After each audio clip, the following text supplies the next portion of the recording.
Salmo 119, 105, você pode ficar tranquilo, eu não vou ler o Salmo todo. São 176 versículos, divididos em porção de 8. Então, são 22 porções, que dá exatamente o chamado alefato, que são as letras do alfabeto hebraico. São 22 porções de 8. 8 vezes 22 costuma dar 76. Né?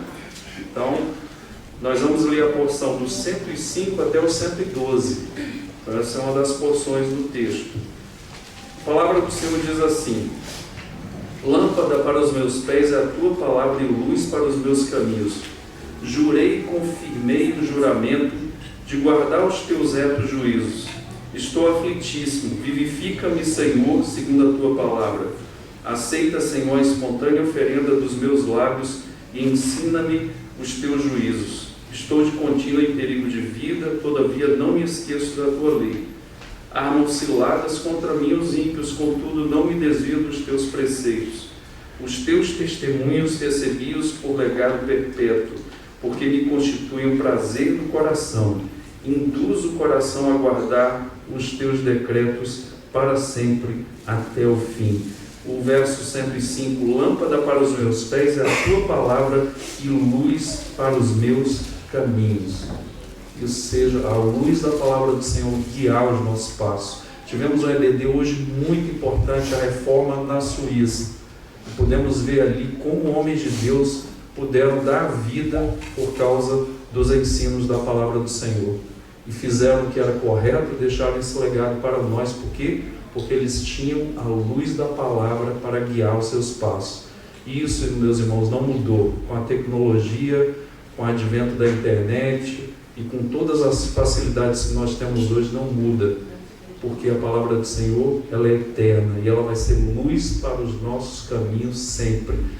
Você quer ser mais crente? Você quer ser mais abençoado? Ter uma vida mais alegre, alegria bíblica, você ter uma vida equilibrada, se aproxime das Escrituras e obedeça. Porque lembrando que o diabo conhece as Escrituras, citou para Jesus, mas ele não obedece. Esse é o grande problema. Não é saber das Escrituras, é obedecer às Escrituras. Aquilo que a palavra diz, você seguir para você e para a sua família, você vai estar sendo o sal da terra e luz do mundo. E a luz do Senhor vai guiar os seus caminhos para sempre. E por isso que nós estamos hoje aqui para prestar um culto de adoração. Irmãos, nós não viemos hoje à noite aqui, em primeiro lugar, para receber ou para nos alegrar. Não, nós viemos aqui para cultuar o Senhor. Talvez você entrou aqui e está triste, mas você tem que cultuar o Senhor, porque Ele é digno. Nós não cultuamos o Senhor quando tudo está bem, nós cultuamos o Senhor em todo o tempo, independentemente, com saúde, com doença, com tristeza, com problemas, com tribulações, não, constantemente, como diz o salmista aqui, nós glorificamos, ele diz no verso 112, induz o coração a guardar os teus decretos para sempre até o fim. Induzir mesmo, colocar a palavra do Senhor no coração e confiar nas promessas que o Senhor Deus tem nos dado. Vamos orar nesse momento, vamos agradecer ao Senhor e prestar um culto de adoração ao nosso Deus. Vamos fazer isso. Pai, obrigado nesta noite. Queremos te adorar, queremos te bendizer, queremos te exaltar nesta noite, Senhor, por esse texto que diz que a tua palavra é luz para os nossos caminhos. Senhor, como é ruim andar no escuro, como é ruim andar na escuridão, Senhor, porque nós não sabemos nem o que tropeçamos. Senhor, podemos cair, podemos machucar, podemos ter, Senhor, lesões, mas, Senhor, quando tem a luz, é tão bom, porque nós vamos vendo o nosso caminho e fazendo do nosso caminho um caminho reto e um caminho direito. Que o Senhor seja glorificado nesta noite. Pai, nós viemos aqui para dizer muito obrigado, Senhor, porque não merecíamos o sacrifício que o Senhor fez de ter vindo descer da tua glória, se humilhar no ventre de um adolescente desconhecido até então, a mulher mais conhecida do mundo, creio eu. Senhor, o Senhor veio ali, ó Deus, não tinha lugar para o Senhor foi ali ser apresentado, não tinha lugar na estrebaria, lugar de animais, e o Senhor ficou ali, e o Senhor cresceu, o Senhor foi obediente aos seus pais aqui na terra, Senhor Jesus, e o Senhor foi até a morte de cruz, para que nós tivéssemos vida e vida com abundância. Portanto, nesta noite nós estamos aqui para render adoração ao Senhor, louvores, porque o Senhor nos resgatou do império das trevas e nos transportou para o reino do Filho do teu amor. E por isso nós estamos hoje aqui. Seja louvado, seja adorado o teu nome, não importa como entramos aqui, se entramos com o nosso coração em frangalhos, se estamos em tribulações ou grandes tribulações, nós queremos render adoração àquele que é fidedigno, fiel e digno de toda a adoração, de todo o louvor, porque o Senhor nos amou ao ponto de dar o que o Senhor tinha de melhor, Pai, o teu Filho amado, até então o único Filho, mas agora o primogênito de muitos e muitos filhos que o Senhor tem. Que o Senhor seja glorificado, adorado, que os anjos cantem conosco, que a igreja seja movida pelo teu Espírito Santo, Pai. Nós queremos te pedir, te adorar e te bendizer nesta noite, em nome de Jesus. Amém. Se eu fosse perguntar para você hoje, dizendo assim, perguntar não, primeiro dizer que hoje é a sua última oportunidade de cantar aqui. Talvez você estaria batendo aí na madeira, mas não tem nem madeira para você bater, e a gente está vivo, mas não sabe o dia que nós vamos. Isso é certo. Mas se eu perguntasse para você hoje, o que você faria se fosse a última oportunidade de cantar para o Senhor? Você cantaria de qualquer jeito? Eu tenho certeza que não. Você cantaria com todo o coração. E é o que nós vamos fazer agora. Vamos fazer isso de todo o nosso coração e adorar o nosso Deus nesta oportunidade. Vamos fazer isso. Ele vai estar pregando a palavra do Senhor. Deus tem chamado o Otacílio, o Helder. Eu sei que Deus vai chamar outros pastores aqui na igreja para pastorear o rebanho. Imagine seu filho que está aí, talvez o filho, tem gente grávida, né? Porque o marido também participa da gravidez. Imagina só Deus chamar o seu filho para pastorear. Já imaginou ser pastor aqui dessa igreja? Às vezes você está aí e você vai pastorear a igreja. Deus é maravilhoso, irmãos. Eu lembro quando eu comecei a ver, né, me converti, eu lembro que dava vontade de pregar. Eu vi o pastor pregando, não sabia nada de homilética, né?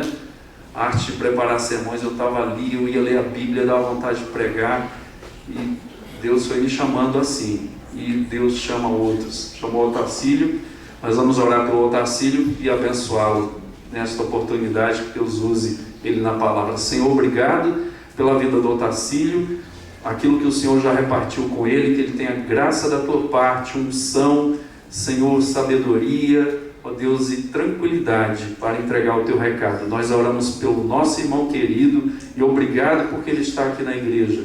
Nós oramos por ele em nome de Jesus. Amém.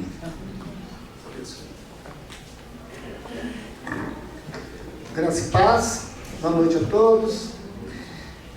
Para a gente dar início, pediria por favor que vocês abrissem suas Bíblias no capítulo 3 de João.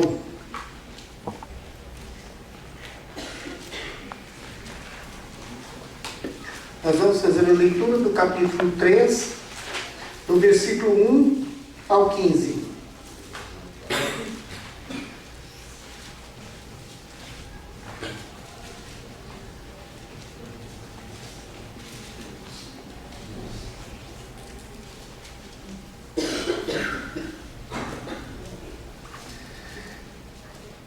A palavra de Deus diz assim: havia entre os fariseus um homem chamado Nicodemos, um dos principais dos judeus. Este, de noite, foi ter com Jesus e lhe disse: Rabi, sabemos que és mestre vindo da parte de Deus, porque ninguém pode fazer estes sinais que tu fazes se Deus não estiver com ele. A isto respondeu Jesus: em verdade te digo que, se alguém não nascer de novo, não pode ver o reino de Deus. Perguntou-lhe Nicodemos: como pode um homem nascer sendo velho? Pode porventura voltar ao ventre materno e nascer segunda vez? Respondeu Jesus: em verdade te digo, quem não nascer da água e do Espírito não pode entrar no reino de Deus. O que é nascido da carne é carne, E o que é nascido do Espírito é Espírito. Não te admires de eu te dizer, importa-vos nascer de novo. O vento sopra onde quer, ouve sua voz, mas não sabes de onde vem, nem para onde vai. Assim é todo o que é nascido do Espírito. Então lhe perguntou Nicodemos, como pode suceder isto? Acudiu Jesus, tu és mestre em Israel e não compreende essas coisas? Em verdade te digo que nós dizemos o que sabemos e testificamos o que temos visto. Contudo, não aceitais o nosso testemunho. Se tratando de coisas terrenas, não lhe credes, como crereis se vos falar das celestiais? Ora, ninguém subiu ao céu, senão aquele que de lá desceu, a seu saber, o Filho do Homem que está no céu. E do modo por que Moisés levantou a serpente no deserto, assim importa que o Filho do Homem seja levantado, para que todos os que nele crêem tenham a vida eterna. Vamos orar? Senhor meu Deus, queremos pedir neste momento que conduza a nossa palavra para que possamos transmitir aqui, Senhor, a Tua verdade, para transmitir o Teu ensino verdadeiramente. Que não sejamos levados a proferir aquilo que nós acreditamos pelo nosso coração que é pecador, Senhor. Mas queremos pedir que seja dito aquilo que o Senhor quer, aquilo que o Senhor entende, aquilo que o Senhor deseja que nós saibamos, Senhor. Guia-nos na palavra, guia-nos nossas atitudes, guia-nos no nosso pensamento. Queremos pedir pela graça do Senhor Jesus nesta hora. Amém. Bom, irmãos, nós temos aqui uma passagem que, preliminarmente a esse trecho que nós fizemos a leitura, Jesus tinha, juntamente com seus discípulos, subido a Jerusalém, porque estava próximo à época da Páscoa. E a hora que ele chega no templo em Jerusalém, o que ele encontra? Ele encontra vendedores, pessoas cambiando lá dentro, fazendo trocas, vendendo bois, vendendo pombos, para o sacrifício que era solicitado, que era exigido no templo. Então essas pessoas ficavam ali dentro daquele local, dentro daquele ambiente que deveria ser sagrado, fazendo negociações. E isso indignou ao Senhor Jesus Cristo, que fez um chicote e saiu a bater naqueles vendedores e saiu a derrubar aquelas gaiolas, a abrir os apriscos que estavam ali retendo as ovelhas. E ele criou um tumulto naquele momento para que a casa do Senhor fosse respeitada. Ou seja, o zelo que ele teve com a casa do Senhor. Imagina um homem que provavelmente não fazia academia, não tinha músculo, deveria ser uma pessoa comum como qualquer um de nós, enfrentando uma multidão de pessoas que estavam ali para lucrar. Então isso causou tumulto, e aquilo ali realmente trouxe um embaraço muito grande para quem estava vivendo aquela situação. E aí ele foi inclusive questionado pelos fariseus que ali se encontravam o porquê daquilo, e também questionando quem tinha dado autoridade a ele. E ele disse que se destruísse o templo, em 3 dias ele ergueria um templo que levou 46 anos para ser construído. Ora, então esse era o ambiente que estava ali. Era um ambiente que não estava, que Jesus chegou e fez diversos milagres, fez muitas curas, e era para estar um ambiente muito bom, mas em função desse desrespeito que estava na casa do Senhor, criou-se um clima bastante hostil. Aí nessa noite, Nicodemos procurou Jesus para conversar. E aqui no versículo 1, é apresentado Nicodemos, que depois aparece por mais 2 vezes. Então, olha, havia entre os fariseus um homem chamado Nicodemos, um dos principais dos judeus. Este, de noite, foi ter com Jesus e lhe disse: Rabi, sabemos que és mestre vindo da parte de Deus, porque ninguém pode fazer estes sinais que tu fazes se Deus não estiver com ele. Ora, quem era Nicodemos? Nicodemos era um fariseu, e por ser fariseu, ele era um doutor da lei, ele estudava, provavelmente, o Antigo Testamento ele sabia de cor, porque o estudo era muito aprofundado. Nicodemos era um dos principais dos judeus, provavelmente ele fazia parte da equipe que comandava o Sinédrio. Esses fariseus eram um partido conservador que existia lá na Judéia, e que comandava a parte abaixo dos romanos. Eles comandavam o executivo, o legislativo, e eles faziam também o julgamento de tudo. E tudo deles era muito bem estudado, muito bem trabalhado. Então Nicodemos não era um aventureiro que estava ali conversando com Jesus, ou um leigo que estava conversando com Jesus. Ele era uma pessoa extremamente preparada no que dizia respeito ao Antigo Testamento, ao que hoje nós chamamos de Antigo Testamento. Então ele era uma pessoa seguidora da lei. Ele era um bom cidadão, provavelmente um bom cidadão. Ele era uma pessoa respeitável. E ele teve que ir à noite conversar com Jesus. Qual o motivo dele ter se dirigido a Jesus Cristo no período da noite? Ora, o texto não deixa isso bem claro, mas possivelmente aquele clima que estava na cidade, de hostilidade, porque criou-se um tumulto muito grande em relação ao zelo que Jesus teve pela casa do Senhor, e também por ele ser um doutor da lei, uma pessoa respeitável, e indo conversar, se aconselhar e admitir que Jesus provinha de Deus, já que Jesus era um galileu, que na época não era uma pessoa, a região da Galiléia, as pessoas não eram bem vistas. Bom, então ele foi à noite para ter com Jesus. Nós também costumamos fazer esse tipo de procedimento na vida da gente. Quantas vezes a gente se revela a Jesus só no período da noite?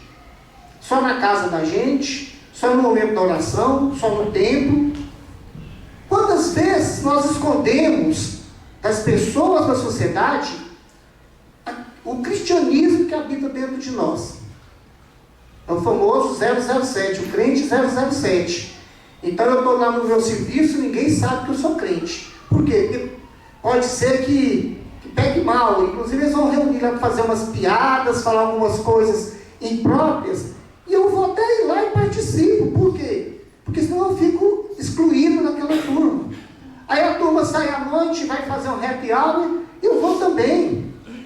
Então quantas vezes a gente faz isso? Quantas vezes a gente ambiciona uma questão social, e aí a gente temendo se revelar cristão, temendo a gente mostrar que Cristo é o nosso Salvador, a gente também, durante o dia, não procura Jesus Cristo. À noite, aí a gente vai atrás dele. Muitas vezes até pedindo perdão pela falta que cometeu durante o dia. Então, se Nicodemos foi levado aí à noite, porque temia a multidão, ou porque estava temendo a posição social dele, ele reflete o que nós somos hoje também, em grande parte. Mas quero acreditar aqui que Nicodemos foi à noite por uma questão mais de tempo disponível, que o próprio Jesus Cristo atendia muitas pessoas, e por isso se deu no período da noite. Bom, e quando ele chega, ele vem, ele elogia Jesus Cristo. E ele confere ali que Jesus Cristo vem da parte de Deus, porque eles estavam fazendo sinais, já que os fariseus acreditavam no Messias, e eles estavam fazendo sinais, e que esses sinais eram da parte de Deus. Ora, então esses sinais não eram qualquer sinal. Se um fariseu, que era respeitado, conhecedor da lei, ele chega e declara que Jesus era da parte de Deus, porque ele viu os sinais, aquilo ali não era qualquer coisa. Era surpreendente, era fora do normal. Porque se você for pegar, em grande parte que convive com a gente, também faz alguns pequenos sinais. Também faz algumas caridades, também fazem algumas orações, mas aquilo ali era muito consistente. Então Jesus pegar uma pessoa que está paralítico 38 anos e curar. Tem cegos também que ele cura. Depois ele pega Lázaro com 4 dias, que já tinha morrido, e ele ressuscita. Então são consistentes esses sinais, dignos do Messias. Mas observe bem que Nicodemos não fala que Jesus é o Messias. Ele fala que ele é de Deus, que ele provém de Deus, mas ele aqui não revela que Jesus é Messias. Mas diante desse elogio, se fosse eu, por exemplo, e chegasse uma pessoa, chegasse o pastor Elias, né? E falasse: Otacílio, você é uma pessoa de Deus, e me elogiasse do jeito que Nicodemos elogiou Jesus Cristo, provavelmente a minha vaidade, meu ego ia ficar bem fortalecido. Eu ia falar: oh, pastor, estou me esforçando, realmente eu mudei muito. Eu ia me auto-gloriar. O que Jesus fez? Jesus não entrou, não recebeu esse elogio do homem, porque esse elogio do homem era um elogio proveniente dos sinais do milagre.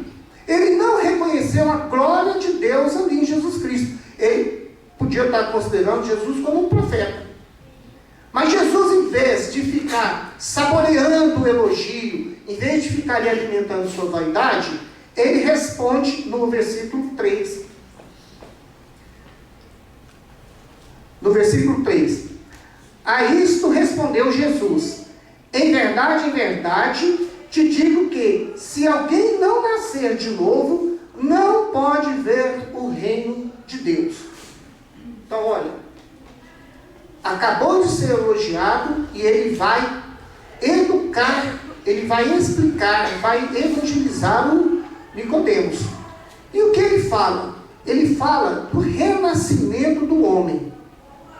Que o homem, para entrar no reino do céu, ele precisa nascer novamente. Se o homem não nascer novamente, ele não vê o reino do céu.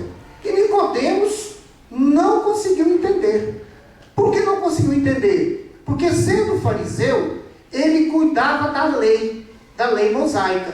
E o culto deles era externo. O culto deles era mais voltado para o externo do que o interior do coração.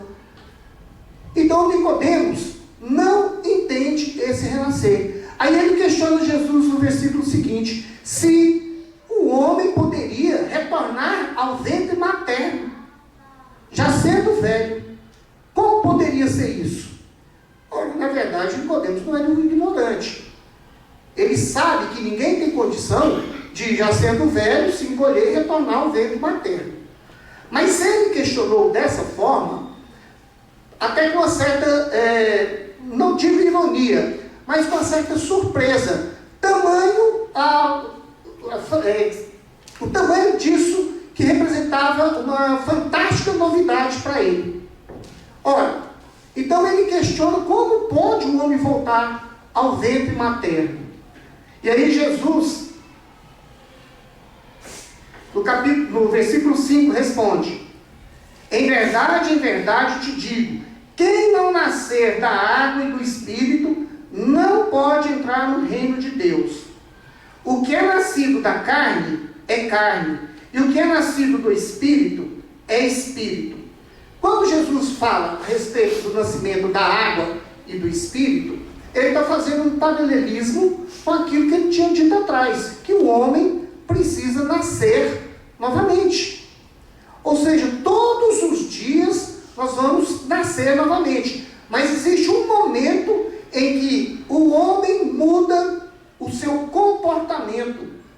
É uma mudança, é uma transformação que o homem vai passar. Ele vai ter que abrandar seu coração, ele vai ter que purificar seu pensamento, ele vai ter que ter uma conduta digna, ele vai ter que ser fiel a Deus, e ele tem que ter temor ou respeito a Deus. Se ele não tiver isso, ele não entra no reino de Deus. E isso não foi uma condição, uma condição que Deus deu como facultativa. Olha, se você quiser entrar no reino, você pode entrar se você mudar. Ele não falou isso. Ele determinou que se você quer entrar no reino dos céus, você tem que mudar. Você tem que nascer novamente. E aí ele fala a respeito de nascer da água e do Espírito. O que significa nascer da água e do Espírito? Algumas pessoas entendem essa passagem como o nascimento da pessoa, o nascimento natural, né?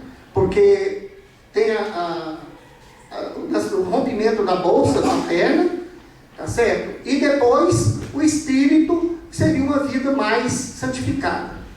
Mas isso não bate com o que está na Bíblia, porque a única vez, aliás, que tem isso citado na Bíblia é através de Jesus Cristo, que ele fala que temos que nascer da água e do Espírito. Algumas pessoas entendem também o início, lá no Gênesis, que o Espírito de Deus pairava sobre as águas, mas não me parece focado nisso aqui. Aí, o J.A. Carson, que eu estive estudando, ele refere isso aqui a uma passagem de Ezequiel, capítulo 36, versículo 29 a 27. Por quê? Porque isso aqui, como Jesus não está falando para um leigo, quando ele fala desse nascimento da água e do Espírito, entende-se que Nicodemos saberia do que se tratava. O que diz Ezequiel, capítulo 36, versículo 25 a 27? Está aqui. Então aspergirei água pura, só um minuto, água pura sobre vós, e ficareis purificados de todas as vossas imundícias, e de todos os vossos ídolos vos purificarei. Dar-vos-ei coração novo, e porei dentro de vós espírito novo. Tirarei de vós o coração de pedra, e vos darei coração de carne. Porei dentro de vós o meu espírito, e farei que andeis nos meus estatutos, guardeis os meus juízos, e os observeis. Ou seja, nessa passagem aqui, que foi do profeta Ezequiel, há 600 anos antes de Jesus. Então, quando Jesus fala a respeito desse nascer da água e do Espírito, ele pensou que Nicodemos entenderia em função do grande conhecimento que ele tinha do Velho Testamento, do Antigo Testamento.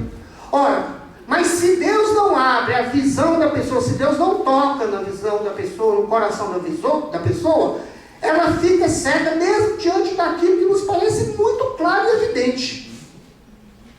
Então teve que Jesus continuar as explicações para que o diálogo prosseguisse e Nicodemos pudesse ir compreendendo aquilo que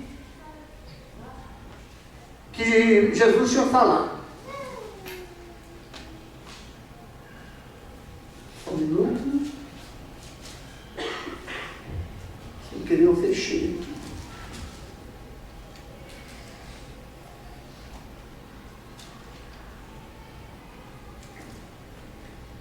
E aqui ele ainda vem: o que é nascido da carne é carne, e o que é nascido do Espírito é Espírito. Ora, o que é nascido da carne é aquilo que é temporal, é aquilo que hoje é e amanhã já não existe mais.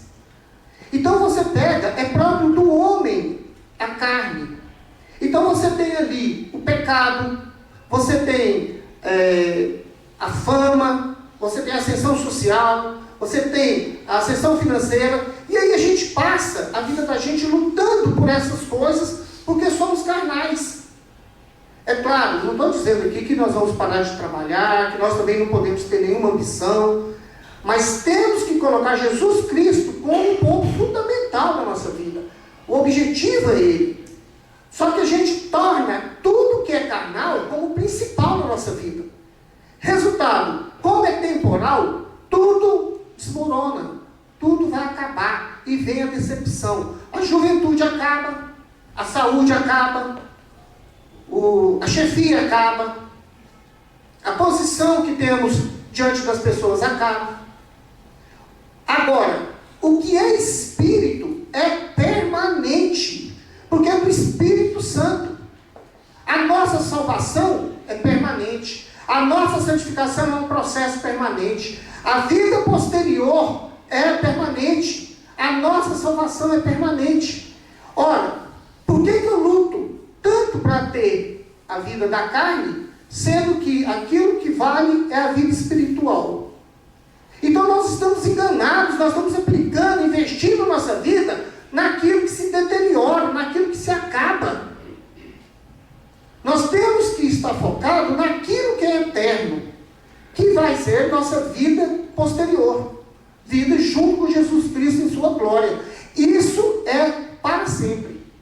Então essa vida temporal, nós devemos levar de forma que a gente glorifique a Deus, e não glorifique o homem e o benefício que o homem tem aqui na terra. E ainda continua Jesus: não te admires de eu te dizer, importa-vos nascer de novo. O vento sopra para onde quer, ouves a sua voz, mas não sabes de onde vem, nem para onde vai. Assim é todo que é nascido do Espírito. A gente não sabe quando Jesus Cristo vai nos converter, quando o Espírito Santo vai estar com a gente e vai mudar a nossa vida, vai nos fazer renascer. Mas quando o Espírito Santo nos traz nova vida, nos renova, nos regenera, nós percebemos a mudança no comportamento, no pensamento da pessoa, nas ações da pessoa. A pessoa, você mesmo passa a notar, e aquelas pessoas que vivem próximas a você, começam também a perceber. Você se torna uma pessoa menos ansiosa, você se torna uma pessoa mais confiante, uma pessoa que tem mais fé, uma pessoa mais pacífica. Então você começa a adquirir uma série de qualidades que se tornam perceptíveis, é o resultado da sua regeneração, é o resultado da justificação de Cristo em você. Então a gente não sabe. A vez que eu estive aqui na igreja a primeira vez, eu não sabia que eu ia ser renovado naquele dia, eu não sabia que eu ia nascer naquele dia. Mas Deus já tinha preparado tudo.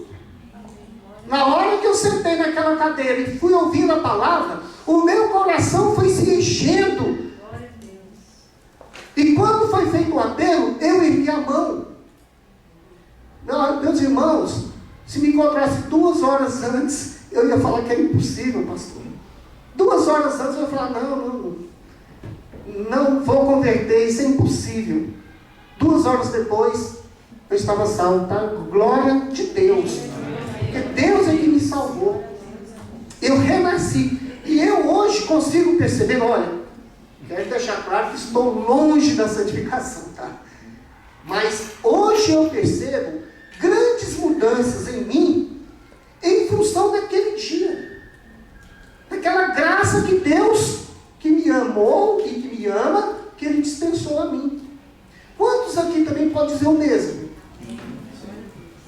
Quantos aqui também eram outras pessoas antes, pensavam de forma diferente, agiam de forma diferente, expectativas diferentes, e quando Jesus tocou no coração, é outro homem, é outra mulher.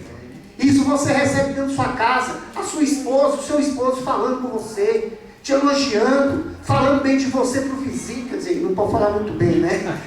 Mas a gente percebe, muitas vezes fala com um parente, fala, fulano mudou. E você mesmo percebe, mas isso não é força do homem. Não é porque o Otacílio entendeu o que mudou. Isso provém de quem? De Deus. Foi Ele que me resgatou. Foi Ele que te resgatou. Foi Ele que colocou o amor no seu coração, a responsabilidade no seu coração. Se você hoje está aqui ouvindo a palavra de Deus, meu irmão, vocês não vieram aqui para ouvir o Otacílio, não. Vocês vieram aqui porque Deus falou que vocês tinham que estar aqui. A palavra hoje está sendo proferida pela minha boca, mas é a palavra de Deus. Não é aquilo que eu acho, que eu penso, porque o Otacílio é pecaminoso. O Otacílio é dotado ainda de pecado. Luto todos os dias contra o pecado. luto contra a inferioridade do meu coração.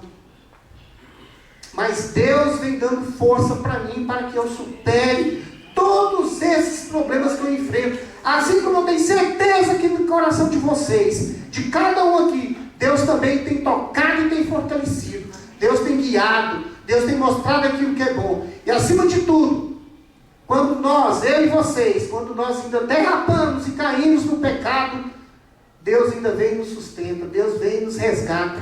Por isso precisamos renascer todos os dias. Porque hoje eu cometi pecado, amanhã eu quero nascer um novo homem, que o pecado que eu cometi hoje, eu não quero cometer mais amanhã.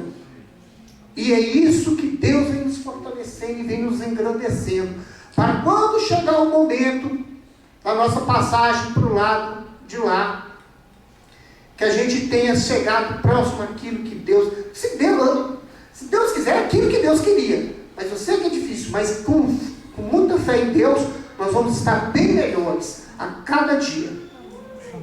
Bom, continuando. Então lhe perguntou Nicodemos: como pode suceder isso?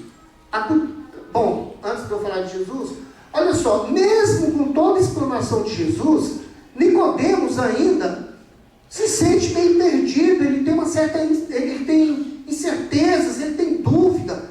Então ele percebe nesse momento, desse diálogo, a grandiosidade de Jesus. Tanto que ele continua questionando, mesmo sem entender. Nós também precisamos fazer isso.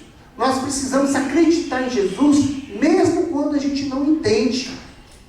Muitas coisas que acontecem na minha vida, eu não tenho a mínima noção do porquê que está acontecendo aquilo.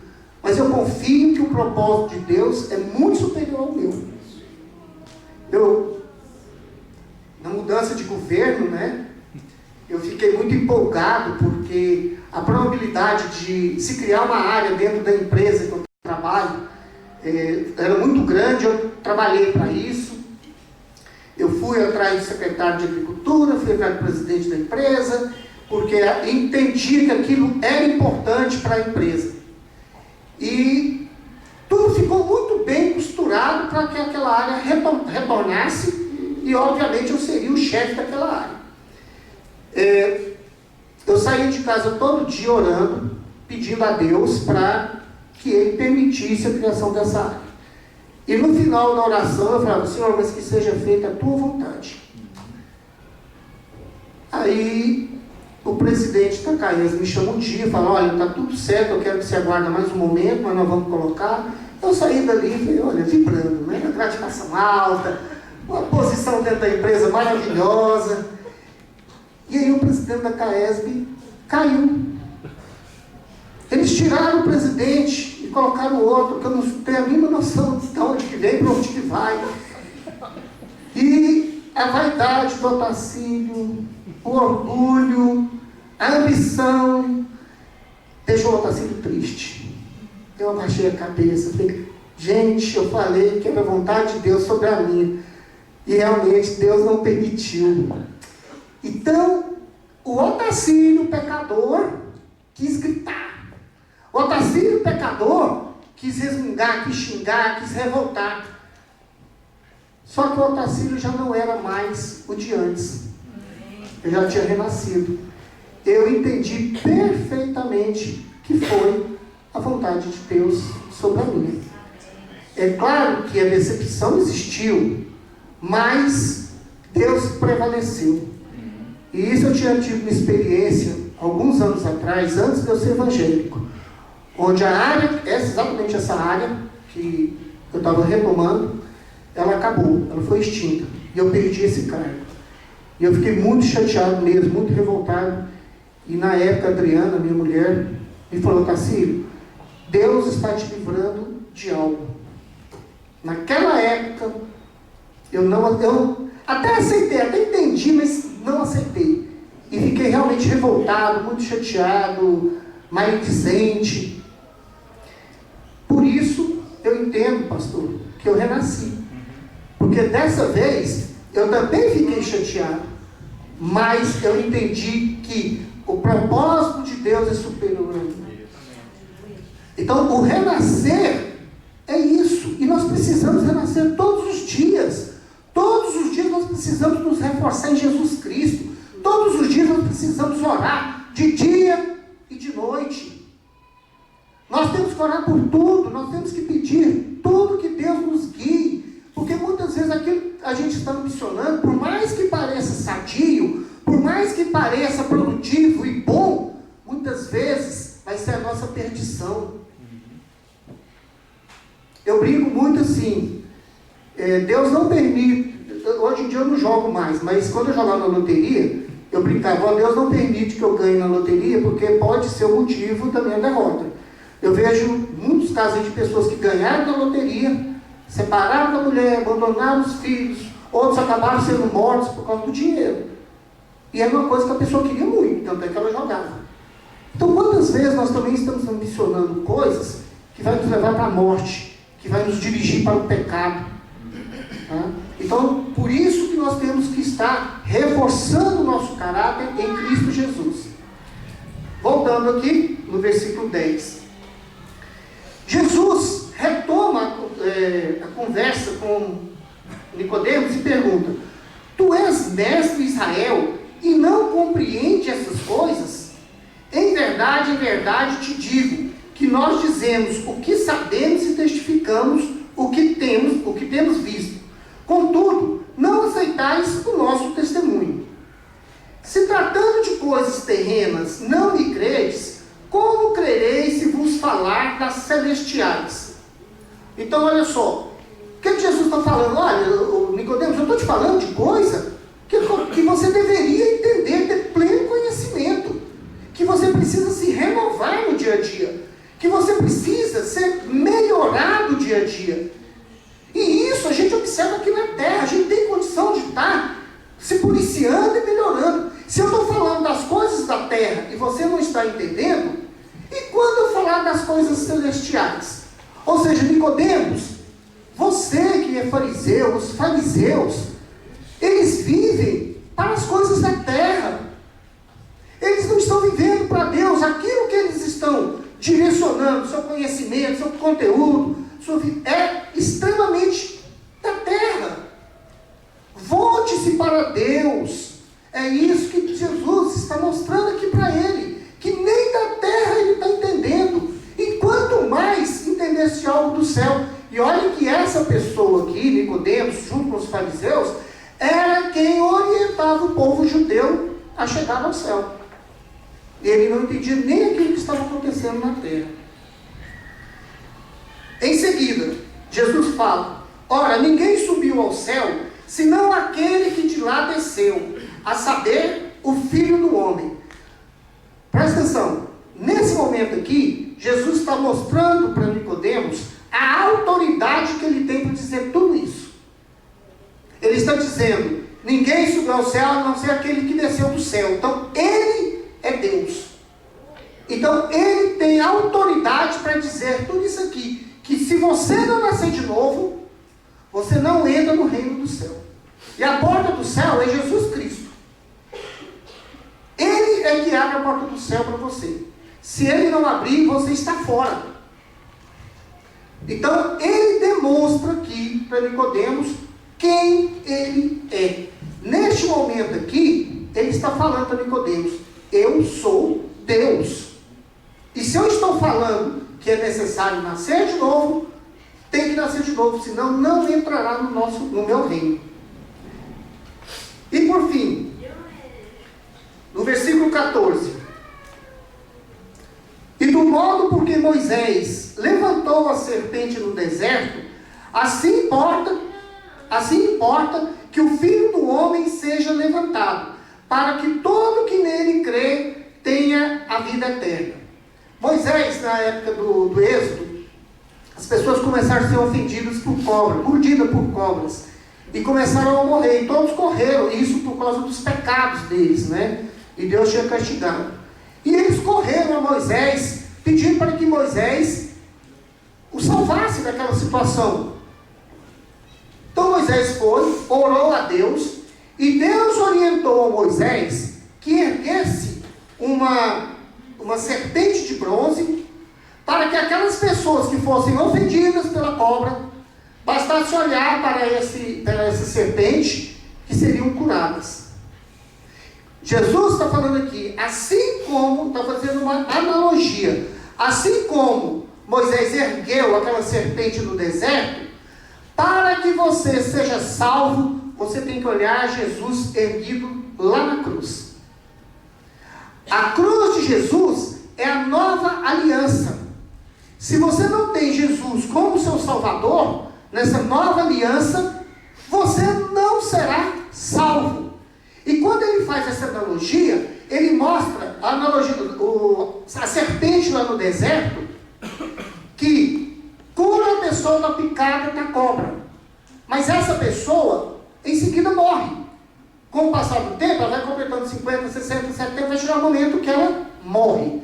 Mas quem olhar para Jesus levantado lá na cruz, entender que o sacrifício de Jesus é que limpou o pecado do nosso coração, foi que Jesus que atuando é que fez com que nós renascêssemos, quando entender isso, nós estaremos salvos e nós não morreremos mais, nós seremos eternos e vamos viver junto a Jesus Cristo. Então a diferença da serpente erguida no deserto de Jesus é porque Jesus nos dá a vida eterna. E glória a Deus por isso.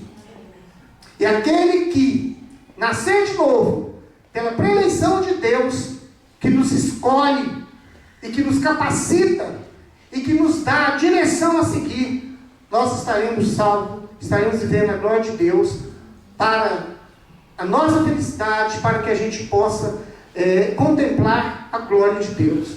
Agora eu quero, finalizando, a gente observar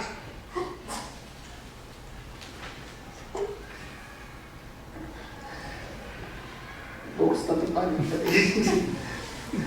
A salvação é uma eleição de Jesus, é uma eleição divina.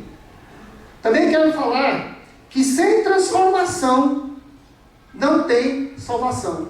Se não tivermos transformado o nosso coração, se mesmo depois de você batizado, você continuar sendo o mesmo homem, você continuar agindo da mesma forma, você não se propor mudar, você não temer o pecado, não fugir do pecado, cuidado, porque você pode estar sem a salvação. Talvez você nunca foi convertido verdadeiramente. O cristão não tem prazer no pecado. O pecado antes é motivo de tristeza para o coração do cristão. A gente, quando descuida e peca, a gente sente, a gente arrepende, a gente ora e a gente procura não pecar mais, não ficar caindo. E por fim, a luta constante contra o pecado, que nós temos que fazer para que a gente possa renascer em todos os dias da nossa vida. Vamos considerar, eu durmo